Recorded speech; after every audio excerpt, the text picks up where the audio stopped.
el diputado, además de candidato presidencial, Luis Eduardo Martínez. Quiero decir que estamos tratando de entrevistar a todos los candidatos presidenciales, objetivamente darle la oportunidad a cada uno de hablar de qué proponen para el país y sobre todo en este momento que es tan difícil, que tenemos muchos escenarios planteados, además que tenemos así como una guillotina, sí, para el 18 sobre qué va a pasar con las sanciones, lo que va a ser, son varios de los vamos a aclarar, el DL son licencias que están dando contra 964 sanciones. Hay una que es la 44, que es la licencia del oro, algunas cuestiones especiales del Banco Central, del gas natural y del petróleo, y sobre todo la 41 que es de Chevron. Hay otras que son de los bonos venezolanos, pero vamos a enfocarnos en esto. Estas decisiones se toman el 18 de abril, pero primero el 16 se va a saber cuáles son las decisiones por parte de la oposición, cuál va a ser, si hay una tarjeta única. No todos han participado en estos procesos de primarias, no todos han tenido la oportunidad de hacerlo, y bueno, tenemos a uno de los candidatos que no lo pudo hacer, pero él tiene la tarjeta de Acción Democrática, uno de los partidos más rancios de Venezuela, que tiene más abolengo, Luis Eduardo Martínez. ¿Cómo estás, Luis Eduardo? Bienvenido al programa. Buenas tardes, gracias. Contentísimo de estar con ustedes, siempre es grato acompañarles. Muchas gracias, igualmente. Te damos la oportunidad, Luis Eduardo, entonces, para que nos expliques un poco cómo ves la situación en este momento, muy complicada, muy difícil, pero plantear escenarios y cómo ves la situación de aquí a una semana, porque así es el escenario en este momento. Ese es un escenario de larguísimo plazo el que me estás preguntando. Venezuela la marca es la incertidumbre. Es más, una cuestión es en la mañana, otra al mediodía, otra puede ser en la tarde. Así que cualquier pronóstico que se haga es absolutamente, si no irresponsable, por lo menos ingenuo. Yo sí creo que tenemos que hacer un gran esfuerzo para continuar provocando fórmulas que permitan enfrentar de manera tan unitaria como sea posible lo que tenemos por delante. Hay varias propuestas en mesa. Entiendo que mañana un destacado dirigente político que hoy se reputa como independiente va a hacer una invitación a los candidatos presidenciales opositores para que nos encontremos y podamos ir avanzando paso a paso. La semana pasada, por cierto, hice unas propuestas que empiezan a tener receptividad entre varios de los candidatos. Señalaba que deberíamos avanzar paso a paso en procura de la unidad. El primer paso, la conformación de un padrón electoral común, a fin de que en cada una de las 30.000 mesas haya un testigo de la oposición, o sea, que represente a la oposición. La segunda, oposición unida. Sí, independientemente incluso que pudieran haber varios candidatos para el 28 de julio, pero que exista la garantía de que los electores tengan a alguien que resguarde, cuide sus votos. La segunda propuesta estaba vinculada a un plan de gestión de gobierno común, por lo menos en temas bien relevantes: sueldos, salarios, jubilaciones, pensiones, la economía, que nada más importante hoy que esto, con inclusión social, el regreso de los muchachos a casa, el asunto petrolero, gasífero, minero, que es tan trascendental para un país como el nuestro, la preservación del ambiente, la necesaria priorización de la educación y la salud. Y adicionalmente a eso, que nos convirtamos en promotores del voto, del votar. Fíjate que no estoy diciendo que voten por mí, sino que se vote, porque en la medida que haya una altísima votación, el proceso tendrá mayor legitimidad y podremos salir de esta situación tan difícil que enfrenta el país, en buena medida producto de una cultura de la abstención que nos ha hecho muchísimo, muchísimo daño. A mí me contestó un estudio que vi recientemente que rompe con las tendencias abstencionistas. Se está hablando que aproximadamente el 75% de los electores hoy dice que con seguridad van a votar. Eso sería un porcentaje mucho más alto que los últimos años. Yo recordé las elecciones de Betancur, cuando las elecciones tuvieron una participación de 93.7%. Claro, veníamos saliendo de una larga dictadura, había un entusiasmo por las elecciones, pero si nosotros logramos replicar una altísima participación, ten la seguridad, y lo digo con absoluta objetividad, que no hay ninguna posibilidad que esta tragedia continúe. Muy bien, mira, te estoy escuchando y oigo que en lo que dices estás proponiendo indirectamente unidad, algunos acuerdos, negociación. Creo que es lo que necesita Venezuela, conciliación. Bueno, tú lo sabes, y seguramente buena parte de los que me escuchan lo sabe. Yo soy vicepresidente de la Comisión de Diálogo, Reconciliación y Paz Nacional, y no por el azar, no solamente porque me hayan designado por unanimidad en el Parlamento venezolano, que ya es bastante, sino porque esa es mi propia naturaleza. Yo creo en el diálogo, creo en el entendimiento, creo en la reconciliación, y no solamente la creo hoy, es que la creo necesaria, indispensable para mañana. Temprano estuve conversando telefónicamente con un amigo que está en un tanque de pensamiento en los Estados Unidos y le decía, no olviden, por favor, el 28 de julio se elige solamente el presidente de la República, y quien resulte electo, si es militante de la oposición, se va a encontrar con un parlamento, con una abrumadora mayoría madurista chavista, con un poder ciudadano que, por cierto, se está convocando a su designación, pues ya se le venció el periodo en los próximos días, y tendrá entonces ese poder ciudadano recién designado, contralor, fiscal, defensor del pueblo, 8 años de gestión por delante, con un poder judicial, con un poder electoral, con un alto mando militar, con 20 gobernadores, con 200 y algo más de alcaldes, de una tendencia absolutamente diferente al que resulte electo presidente. Por lo tanto, la necesidad de entenderse es fundamental. Este fin de semana estuve repasando un libro que me gusta mucho, que es de Torcuato Fernández Miranda, De la ley a la ley, que describe desde adentro cómo fue el proceso de transición española. Y allí, después de 1 millón de muertos y 37 años de dictadura, esa sí era una dictadura de Francisco Franco, los españoles entendieron que la única manera de no seguirse matando era entendiéndose. Es así. Mira, te va a gustar esta canción que te voy a poner y vuelvo contigo.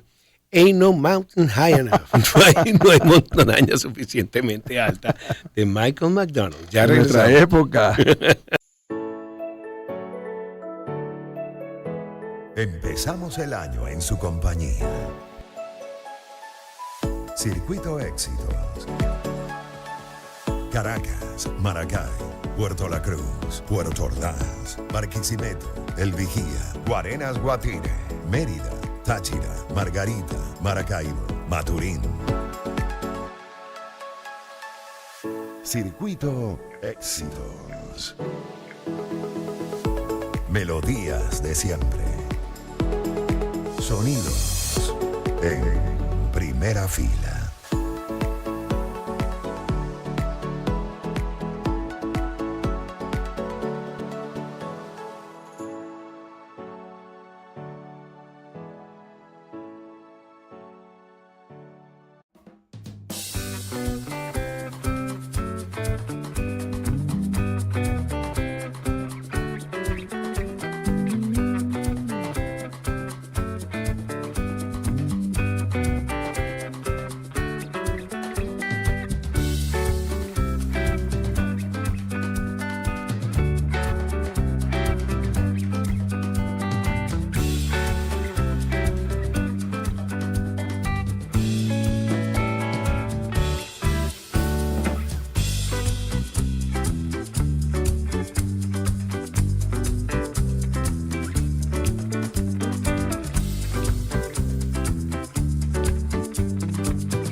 Bueno, regreso con ustedes, vamos con publicidad, les voy a hablar del Hospital de Clínicas Caracas, que ya no tenemos ese nombre tan largo, somos HCC. HCC, cuando le digamos ese HCC, ya saben quién es, somos HCC, Hospital de Clínicas Caracas, porque en 39 años hemos cuidado de tu salud, construyendo generaciones de bienestar para los venezolanos. En HCC estamos comprometidos con tu salud y calidad de vida. Es por eso que te brindamos calidez en nuestra atención, médicos excepcionales y la más moderna tecnología disponible en el país. Sabemos que si eliges calidad para tu vida, eliges HCC para tu salud. Somos HCC. 5:51 y seguimos aquí con nuestro invitado especial de hoy, Luis Eduardo Martínez, candidato presidencial. Bueno, Luis Eduardo, tenemos una situación complicada en el mundo. Tenemos distintos factores de posibles guerras mundiales. Tenemos el hecho que ocurrió entre Irán e Israel. Tenemos todavía la guerra de Rusia también con Ucrania y otros conatos de guerra en Europa. Y quería saber tu opinión de cómo se vislumbra para ti los escenarios para los próximos 4 o 5 años. Muy complicado, dramáticos incluso. Mencionaste los conflictos que están más a la vista, Sí. pero yo a veces pongo la mirada en los muchos conflictos que hay en África que suman mucho más víctimas que los que hay en Europa y en Asia. Pero la situación es dramática. Te confieso, Pedro, que el sábado en la noche tenía una gran angustia. Pensé que estábamos a las puertas de la Tercera Guerra Mundial. Y nuclear. Y nuclear, porque Putin amenazando que si Estados Unidos intervenía, ellos se iban a ver obligados a actuar en el terreno. Pero lo cierto es que inmediatamente después que el bombardeo fallido y masivo de Irán sobre Israel, misiles, drones, fracasó, pues el porcentaje de objetivos alcanzados efectivamente fue minúsculo y apenas una sola víctima es dolorosa, pero apenas un niño resultó herido con las esquirlas de un dron. Entonces, tras la manifestación del jefe de la Guardia Revolucionaria, de que con eso se daban por satisfechos, vengada, la muerte de sus partidarios en razón de un ataque de Israel, dije, bueno, ha pasado lo peor, pero hoy me sorprendí cuando hace un rato vi una nueva declaración del primer ministro israelí donde señalaba que iban a tener por delante una respuesta contundente en su momento. O sea, de tal manera que siguen planteados estos escenarios. El propio Trump declaró hace unos meses atrás que estábamos a las puertas de la Tercera Guerra Mundial. Y cuando uno ha leído y recuerda, y más allá de las películas que cualquiera puede ver en Netflix, los casi 50 millones de muertos, la destrucción en la Segunda Guerra Mundial, los 14, 15 millones de muertos en la primera. Entonces se preocupa muchísimo. Pero en el caso nuestro... Fíjate que la Segunda Guerra Mundial terminó con 2 bombas nucleares, Hiroshima y Nagasaki. La segunda dicen que es innecesaria, por cierto. Pero bueno. En este caso sería mucho más destructivo. Mira, el arsenal nuclear, y cito de memoria, no tengo un papel en la mano, hoy en el mundo hay unas 5.000 ojivas nucleares. De acuerdo, el último reporte que vi, unas 3.200 están en manos de Rusia, unas 1.000 y tanto, casi 2.000 están en manos de Estados Unidos, y un número menor de ojivas nucleares están en manos del Reino Unido, de Francia, y se presume que Israel tiene un par, quizás 3 ojivas nucleares. Esas son las presunciones, sin contar que alguien como Kim pudiera tener muy cerca la posibilidad de tener armamento nuclear. Pero esa capacidad nuclear en el mundo es capaz de destruir la Tierra infinitas veces. Suave. O sea, que no quede sobre la Tierra ningún organismo vivo. Pero ¿a dónde voy en nuestro caso? Yo reflexionaba el domingo y, bueno, yo soy de Maracay. Tú pudieras estar pensando, bueno, ¿qué relación tiene eso con una posible guerra? Entonces, muchas veces recuerdo tantas anécdotas del general Juan Vicente Gómez. Cuando la Primera Guerra Mundial, a pesar de que el general Gómez era un admirador del Kaiser alemán, mantuvo a Venezuela fuera de la Primera Guerra Mundial. Pero en la segunda sí tuvimos un papel muy activo. Sí, pero, o sea, él nos mantuvo fuera, y una expresión que supuestamente, según Ramón J. Velázquez, el general Gómez le dio el entonces ministro de la Defensa, el general Delgado Chalvo. En pelea de burro no se meten los pollinos. Entonces, esa frase del general Gómez que le atribuye a él, Ramón J. Velázquez, viene al caso, porque en estos conflictos internacionales en Venezuela no tiene nada que ganar. Entonces, la neutralidad absoluta de un país como el nuestro, que fue posible durante la Primera Guerra Mundial, incluso cuando la Segunda, porque Medina, a pesar de que hubo ataques a barcos petroleros venezolanos, hubo un bombardeo famoso de un submarino alemán a unos petroleros que estaban por unas deudas que tenía Venezuela. Medina tampoco aceptó, como sí lo hizo Argentina, mandar tropas venezolanas al conflicto. Entonces, si yo fuera presidente, cuidara por una parte de que Venezuela tuviese una posición de neutralidad absoluta en esta conflictividad mundial que puede ser conflagración mundial. Pero además me pararía con todos los micrófonos que tuviera disponibles y dijera lo siguiente: señor presidente de los Estados Unidos, pueblo de los Estados Unidos, sepan que Venezuela es garantía de suministro, además de paz, de suministro de petróleo para su economía. Somos un proveedor seguro, fuimos ayer y estamos listos para hacerlo. Mire, yo te aseguro que entonces tendremos abiertas muchas puertas. Me queda poco tiempo, Luis Eduardo. Y bueno, tenemos unos escenarios muy complicados. Creo que debe preservar la negociación, la paz, la conciliación. Ese siempre ha sido el lema nuestro. Y nuestro. Quisiera saber tu opinión sobre lo que puede pasar y si tú estás dispuesto también a conciliar, negociar. Sé que Acción Democrática no la ha tenido fácil, ha sido excluido de muchos procesos, pero quería saber tu opinión, por favor. Reitero que por mi naturaleza, por mi formación, por mis convicciones, soy un firme partidario de la conciliación, del entendimiento, de llegar hasta donde sea posible a posiciones de carácter unitario. Pero no solamente para participar en las elecciones, no solamente para ganar las elecciones, sino más importante para gobernar. Y cuando hablo para gobernar, hablo del más amplio entendimiento nacional. Aquí ningún sector político, mucho menos de la sociedad civil venezolana, puede quedar afuera. Es indispensable un gobierno de unidad nacional donde todos los sectores puedan ser parte en el proceso de reconstrucción de un país que tiene muchas posibilidades por delante, pero que vive una gran tragedia. Está bien. Mira, te agradezco mucho haber participado en el programa de hoy. Reitero que vamos a tener algunos otros candidatos para que tengan la oportunidad de hablar.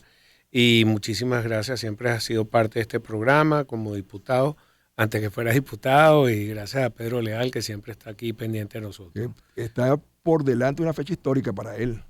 El 5 de julio fue a dar libertad a Venezuela. Así es, bueno, los venezolanos recordaremos nuestro Día de la Libertad, pero en el caso de él, él no es al contrario. Va a renunciar a la libertad.